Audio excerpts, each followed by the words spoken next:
Hello everyone, today I'm going to share with you how I go about farming out talismans in hopes of getting a decent talisman. You should easily be able to follow along as I'm by no means a speedrunner at this game. Alright, so on to the meat of it. There is no easy way to get materials. You're going to have to fight monsters to meld in the pot. So what I do is pick out a 3 monster anomaly quest with monsters that I don't mind or enjoy hunting at the highest level that I have, as it gives the most anomaly coins, which can be used to speed up melding as well as providing materials to use in the melding pot. So for example, I have this Lunar Garon, Apex Bear, and Garangolm hunt.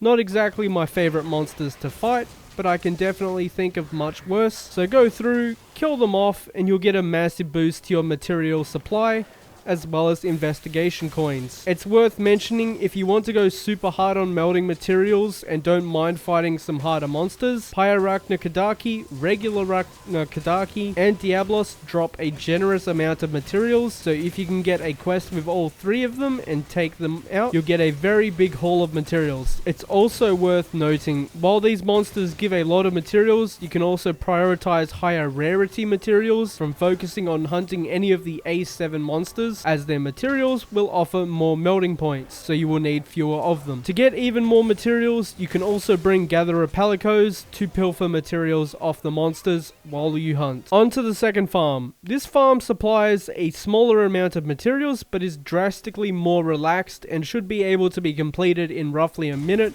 with any weapon. We do this farm as it's much faster to complete than most quests, so it makes for quick melding completions. It also conveniently gives a massive chunk of Zen in the form of eggs to sell to the merchant, which can be used for curio crafting. Alright, off to the melder. This is where the talisman magic happens. You will want to use the melding aurora, which lets you choose a specific skill that you want, and it will give that skill to you at priority 1, which means it will have the highest chance of being a max roll. For example, if you choose to meld attack boost or critical eye, it will have a high chance to give you level 3 in either of those skills. Now on top of those skills are the other priorities, such as other skills outside of the chosen one, as well as slots and what level of slot you get. These are still completely random, but most builds will have a baseline of a skill being maxed out, and with secondary skills and slots being a bonus. As you saw earlier, that second hunt was incredibly fast, so you can get roughly 1 set of talismans every 1 to 2 minutes, depending on your loading times, but there's also a way to speed it up so you don't have to wait at all. This is where your Argosy and the investigation coins I got earlier come in. First, if you go to the Argosy and engage in backroom deals with each of your submarines, you'll get a decent chance at getting some MP accelerants. These instantly finish 1 melding batch, so it can be nice to stockpile them while you hunt the crabs for materials. Next up is the Anomaly Research Lab. If you come over to Bahari, you can trade 150 investigation coins for 1 MP accelerant,